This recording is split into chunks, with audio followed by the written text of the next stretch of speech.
يعطينا السلام عليكم ورحمة الله وبركاته. طبعا اليوم يا شباب ولك وين التراكينج؟ ولك وين التراكينج؟ لا شفت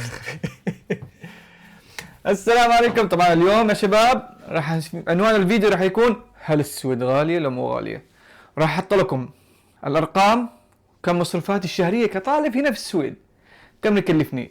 واول شيء نبدأ فيه تذكرة الباص. قبل شوية اشتريت تذكرة الباص، كم كلفتني تذكرة الباص لمدة شهر كامل؟ 610. اول شيء نكتب هنا 610 كرون.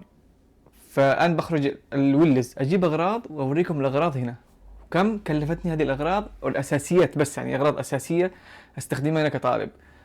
وبعدين مكتوب لكم إيجار البيت كل شيء إن شاء الله. خليكم stay tuned. طبعا رجعت الآن من البقالة، فالآن نسوي unboxing للي جبناه. إيش جبنا؟ جبنا 3 طماط. إيش جبنا الثاني؟ جبنا هذا الشيبس. يا شباب هذا الشيبس خرافي، اللي ما أكله يعني أنا أعتبره مضيع نص حياته. جبت إيش؟ همبرجر. وجبت بصل. يا بصل أنت يا واد ارحمني يا معذبني. وجبت يوغورت، جريسك يوغورت، هذا حلو اللي يتمرنوا. دقيقة بروي. 1 2 3. هذا حلو اللي يتمرنوا. وجبت شيبس عشان همبرجر، يعني كيف تاكل همبرجر بدون بطاطس. كم كلفتني هذا كله؟ طبعا المفاجأة الكبرى 150 كرون، اي ما يقارب $15. فانا 610 الاولى و150. احفظ لا تنسى، ها بكتب لك هنا لا تنسى. بعدين راح نتكلم سب الايجار وكل شيء بعدين ان شاء الله. ايجار وما ادراك ما الايجار، هذا اللي ياخذ الراتب كله يقول له باي باي. بس انا شقتي رخيصه، ارخص شقه في السويد. ليش ارخص شقه في السويد يا حبيبي؟ انه طلعت لي الشقه عن طريق اللوتنينج او اللوتري او القرعه. فايجار بيتي ارخص ايجار يعتبر بالسويد كلها، لان الشقه صغيره. فايجار بيتي تقريبا 2000 كرون الان بعد الرفعه الاخيره، لانهم يرفعوا كل سنه يرفعوا الايجار. فكم صار معنا؟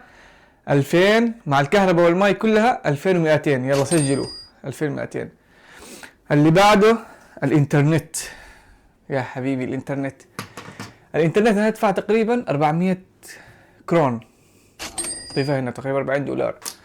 وانترنت الجوال 300 كرون، $30. فان شاء الله نرجع نحسبها ونحسب الباقي. يلا نشوفكم بعدين.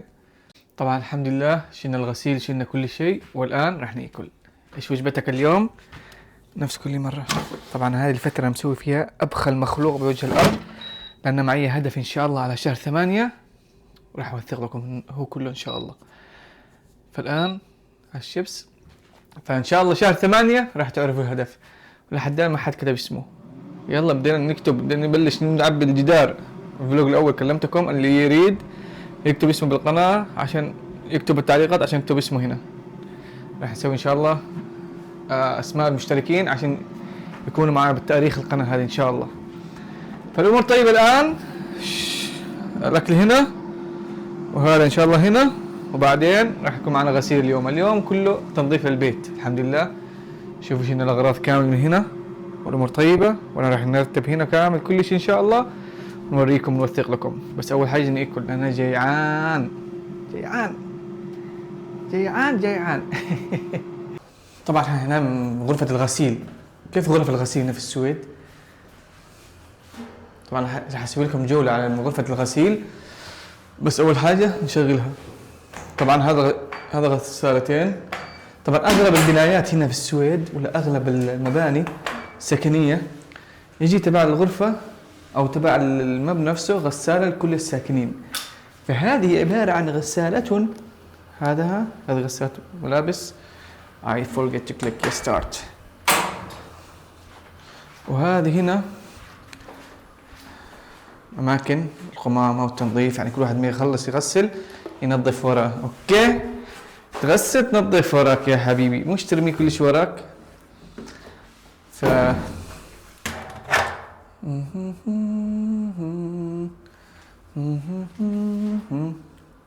دقيقة بس بنزل هذا الفيديو بالتيك توك. اللي ما تابعني هنا يروح يتابعني كمان بالتيك توك. اوكي سي اوكي. اوكي. دقيقة جيبني بس دقيقة بس انا بجيكم. صالح معلومات صالح.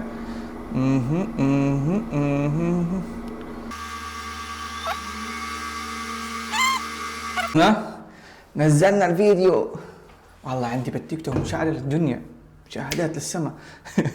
انا بديت انا باليوتيوب، بس ان شاء الله نعطيه وقت لان الخوارزمية تفهمنا وتنشروا للجمهور المقصود. مو تروح تنشر للجمهور. اشوف الجمهور كذا يعني انا ما استهدف الجمهور دولة، لا يسووا لا لايك ولا سبسكرايب ولا تعليق. طبعا ايوه هذه غشوة الغرفة، شوفوا هنا. فهذه غرفة الغسيل، وهذا هنا المفاجأة الكبرى. ايش هذاك المكان؟ خلي الفلوق الجاي امزح معاكم. انا بوريكم. يعني اول شيء بعطيكم تقرير عن هذا المكان. هذا المكان راح تستغربوا تقريبا، لأن في السويد ما في شمس، صح؟ فكيف نضحي ملابسنا بطريقة سلمية، الملابس الحساسة؟ معانا هذه الغرفة، ألا وهي غرفة بديلة الشمس. هذه غرفة بديلة الشمس. ولا ساحر يا ساحر انت صالح. طبعا هذه الغرفة شوفوا، تعلق ملابسك هنا كأنك في الشارع، بس كيف تعطي الحرارة؟ تضغط هنا.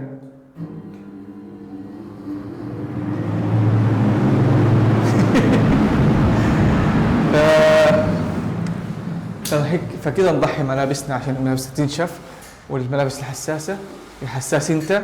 وهذه المعلومات افضل يعني بعد هذه المعلومات اذا ما تسوي لايك والله النعب عليك، والله النعب عليك. فهذه غرفة بديلة الشمس. وهذا هنا طبعا في معنا غرفتين، صح؟ هذه غرفة وهذه غرفة وهذه غرفة. لا استغفر الله، ايش اللي تلخبطنا؟ هذه غسالة وهذه غسالة وهذه غسالة، بس معنا غرفة ثانية اللي هي أجدد من هذه الغرفة. فاليوم طلع حجزي بهذه الغرفة حق الغسيل. بوريكم الغرفة الثانية كمان. الآن تقريبا ضروري ننتظر 40 دقيقة. هي سيري، هي طريقتي أنا ما حد عرفانها، لا تغش يا غشاش. هي سيري timer for 40 minutes. yeah man. طبعا خلاص سوينا غسيل. نروح بوريكم هنا شيء مخيف. شوفوا هذه هنا مرات لما ننزل نغسل الملابس كأنك بالاتحاد السوفيتي. شوفوا كيف وربي كأنك بالاتحاد السوفيتي. لما يطلع البيت نجيب ننتظر هناك لين ينتهي الغسيل. يطلع يا واد. يلا يطلع. سكر الباب قبل ما تجي.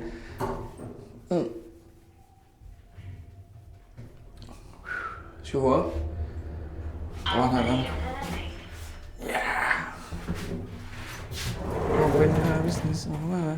طبعا لو اقول لكم الساعة الآن تقريبا 7 بالليل، صح؟ خلينا نشيك البريد.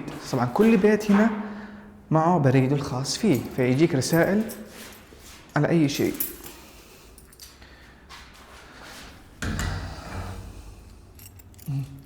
فرح نفتح ونشيك نشوف ايش معانا. يا حبيبي في ساكنر دين بيطالنج يا هل بيطالت هالت سومير. طبعا رسولي رسالة قالوا إن ما دفعت، وأنا دفعت كل شيء. فارجع نشوف. طبعا أكره شيء هذا الجرائد. يا الله كم جرائد. إيش هذا؟ يلا نرميها بكرة. طبعا بريكم أنا حركة. طبعا هذا اللي على علامة حمراء يقولوا لا تحط لي إعلان، وهذا على علامة خضراء بده إعلان. إلا أنا ولا معي شيء. خالف تعرف. أصلا ما أنا عارف كيف أشيله إن شاء الله. وهذه غرفتي. تدخل كذا ها، غرفة صغيرة حبوبة مثلكم. شوفوا كاوزي هير. فهذه غرفتي، شوفوا كيف. فالآن ننتظر يجي الغسيل، بعدين بعطيكم المصاريف كلها. السلام عليكم. اليوم صحينا الحمد لله، واليوم راح نكمل الفيديو اللي سويته امس، يعني اليوم تكمله للفيديو اللي امس اللي صورته انا راح نكمله اليوم. فايش راح نسوي اليوم؟ راح اخرج، واليوم انا فارغ يعني ولا وراي شيء، قلت راح اخرج. والله شعري يبغاله حلاقه كمان. راح نخرج نتمشى ونصرف ونشوف هل السود غاليه ولا رخيصه. طبعا ما انا عارف حدا كم بالتعديل، ان شاء الله اول ما يجي بشوف كم الرقم صاير هلا. فالان بقوم البس واغير. طبعا شوفوا هذا الثيرمال نلبسه احنا بالايام الشتاء. طبعا معي ثيرمال كمان تحت هنا عشان البرد، لان اليوم شفت انا خارج الدنيا كلها متجمده. راح اروح اتقهوى اليوم الصراحه بدي ادلع حالي، اليوم تدليع الحالي. يلا نشوفكم نخرج. طبعا جيت هنا اشتري هارد ديسك، بس من الهارد ديسك ما انا عارف. بدي اشتري واحدة لانه عندي اللابتوب ممتلئ من الفلوجات، نزل لكم فلوجات كثير بس ما في لايكات. فبنشوف الان اذا في هارد ديسك هنا، والله ما اعرف. بشوف حاجة غريبة شفتها انا هنا تقريبا، كيف في تخفيضات، يحطوا غراض عليها تخفيضات هيك مسلة، بس ما انا عارف هنا الصراحة. بس بدي شوفوا هاي الساعة شفتها، شوف الأغراض هذه كلها مخفضة أسعارها مثل ما الأوتلت. بس وين الهارد ديسك؟ بدي أنا هارد ديسك. هذا شكله هارد ديسك، هذا يوني ديسك يوني هارد ديسك هارد ديسك هارد ديسك هارد ديسك هارد ديسك. أول أسك دي مأكد باك. أوكي أسألهم ديسكت بس غاليات والله غالي نار. باخذ لي أنا واحد. طبعا هذا بدي اشوف اكثر المنتجين، بس ان شاء الله اول ما ينزل يدخلنا اليوتيوب خلاص بشتري واحد. هذا ب2000 يعني تقريبا 230 دولار. احنا بدنا ارخص واحد عشان بس نقول فيها ملف بيانات. في هذه 265 جيجا بايت و400، والله غالية. هذه 1 تيرا بايت 1600، والله كله غالي. انا طالب، بحاول اذا شفت بشتري، اذا ما شفت خلاص بشوف مكان ثاني احسن. ارخص شيء هذا ارخص اشتريته. هذه التلفونات الجديدة اللي نزلت الايفون، ان شاء الله قريب بغير تلفوني، بس والله ما حاسس ما في فرق خالص. لا والله في فرق، في فرق. الشاشة حسيت متغيرة كثير. تعال نروح قسم الكاميرات نشوف اذا عندهم كاميرا جو برو حلوة. طبعا هذه اشتريتها ب80 دولار. نروح نشوف الوضع كيف. طبعا الحمد لله اشترينا خلصنا. ايش جابوا لي؟ خدعتهم، اول ما دفعت قلت اجيب لي الكيس. يلا بكم اخذته؟ 85 دولار. والله شوفوا هذا ارخص شيء 1 تيرا بايت ارخص شيء شفته. الباقي كله ب 250 350 دولار. يا ولد ايش بك، انا اروح اشتري سياره ب 350 دولار. الان نروح نتقهوى نرجع. طبعا بريسبيرو اليوم فاتح، انت بتعرفوني انا والبريسبيرو اخوان، واكثر من اخوان، اصدقاء واحباب. احب البريسبيرو اكثر من اني ما احب مرتي واولادي وامي وابي. اخذ لي بريسبيرو. طبعا هنا رخيص، تشوف هنا يقول لك ايش للطلاب 15 كرون.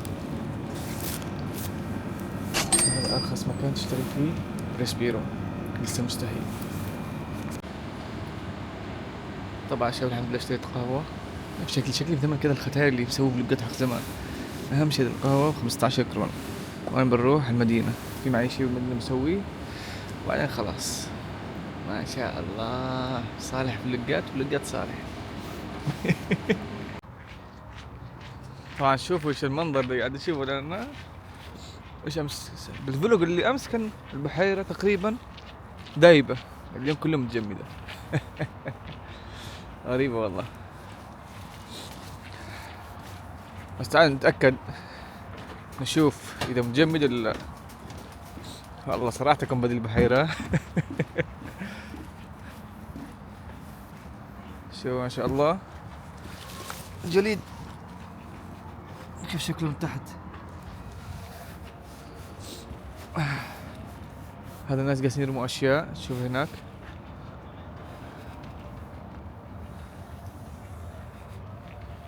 الحلقة متجمدة تقريبا كامل اليوم. مشكلة والله مشكلة. والله كنت حابب اسوي لكم امشي عليها بس لحد الان ما جابوا تصريح ان نمشي عليها.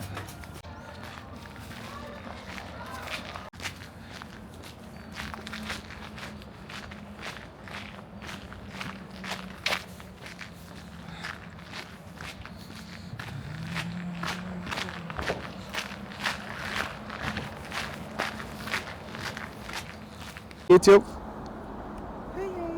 هي هي. Säg hej. Nej. Går det att gå på den?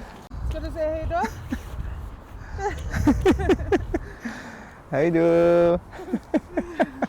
Tack så jättemycket.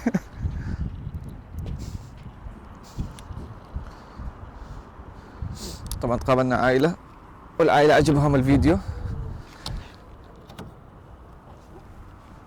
فأنا أوريكم اليوم مشيت على البحيرة الصراحة.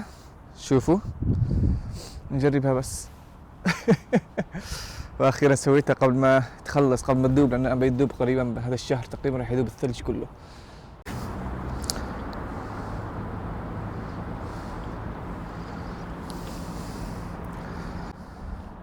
طبعا الحمد لله واخيرا مشينا على البحيرة، واخيرا تحقق الحلم. انا الصراحة كنت منتظر من زمان امشي عليها. والله برد. هنروح البيت نسوي اديتنج للفلوج. الصراحة اليوم ما انا ناوي اكل من الشارع خالص، لانه الصراحة برد برد برد، الله يحفظكم برد. يلا نمشي، يلا يلا يلا. طبعا جيت اليوم اكل بس طلبت سمك. طبعا احب البطاطس حقهم. هذا الشيء خرافي والله خرافي، ذكرك بطاطس زمان.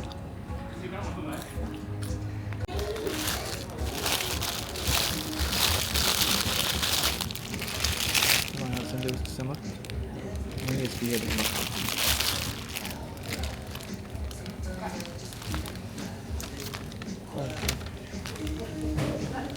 نار والله.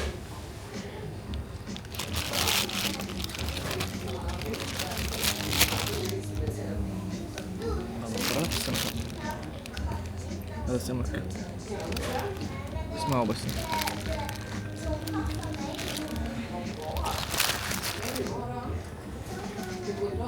أعطي 9 من 10.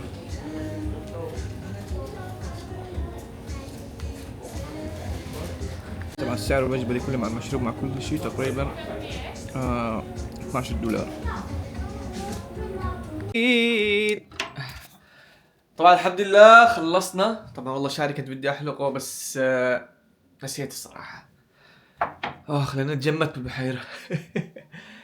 فنختم الفيديو. لا ما نختم الفيديو شوية، بوريكم الجهاز اللي راح اوريكم الان الجهاز الذي اشتريته هذا. وانا قاعد انقل تقريبا كان 330 جيجا بايت.